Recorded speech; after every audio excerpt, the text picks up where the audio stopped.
Good morning, this is Kris Shoemaker, also known as Yehudah ben Shomeyr, and you're listening to Coffee with Kris, the time of the day where we share a cup of coffee and share a bit of the Word of God. This is Wednesday, therefore it is our fourth Sidra, our fourth Aliyah of the Torah portion of Ekev, which means because, and is taken from Deuteronomy chapter 10, verses 1 through 11, but I'm going to just focus in on verse 10, which reads, I stayed on the mountain 40 days and 40 nights as previously. So we're talking about pretty much a consecutive 80-night stay, pretty much. And Adonai listened to me that time too. Adonai would not destroy you. What we're reading about here is Moses standing in the gap for disobedient children of Israel. God was ready to wipe them off the map and to kind of start all over with Moses, if you will. And Moses is like, whoa, whoa, whoa, whoa, Lord. You know, I know that you're angry, and I know that these people have failed you. I know that they're wicked and stiff-necked and stubborn, but remember your covenant to Abraham, Isaac, and Jacob. You know, sometimes you have those friends that kind of talk you down from the ledge when you're all upset and angry and thinking your thinking's not right and you're about to do something hasty, rash, harsh, or crazy. You know, not saying that God is any of those things, but I think that God was testing Moses to see if he would fall into his fleshly ways of being upset and angry with the children of Israel and saying, yeah, God, give it to him.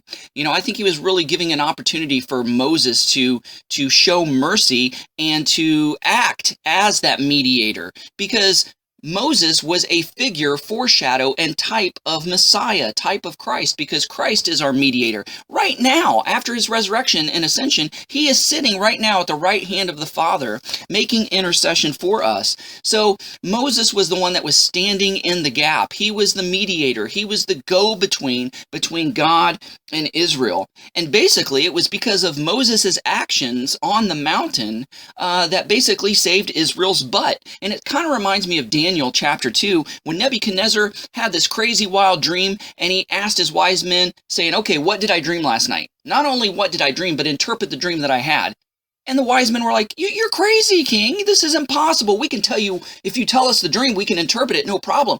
But we can't tell you what you dreamt. Who can do that? He's like, look, you're just stalling for time. You know, you're not the wise men you say you are. I'm going to execute you all, from the greatest to the least. Well, Daniel and his friends were considered wise men. They were lumped in with that group. They were going to be executed. And so when the king's messenger came, Daniel was like, hey, what's all the hubbub? And the messenger kind of told him what was going on. And Moses saying, if you can buy me a little time, let me and my friends pray, and I'll be able to answer the king. Well, you know, this messenger of the king was kind of like the mediator, kind of saved Daniel's butt, so to speak, but yet it was Daniel who saved the butts of the wise men, because he prayed. The Lord actually gave him the same dream the king had. Not only was he able to go in and tell the king exactly what he dreamt, but what the dream meant. And that saved the wise men. So basically, my question for you this morning or today is, will you be the one? Will you be the mediator? Will you be the one that stands in the gap for the rebellious and for the disobedience? Will you take up their cause and say, Lord, be merciful to them, because they really don't know what they're doing?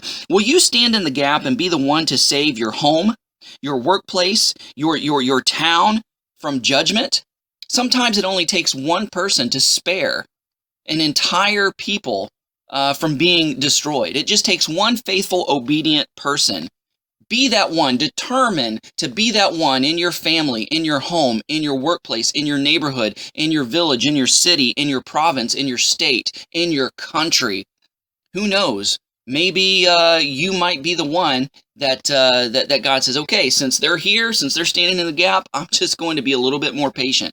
Guys, thanks so much for listening. Go out there and have a great day. Shalom and God bless.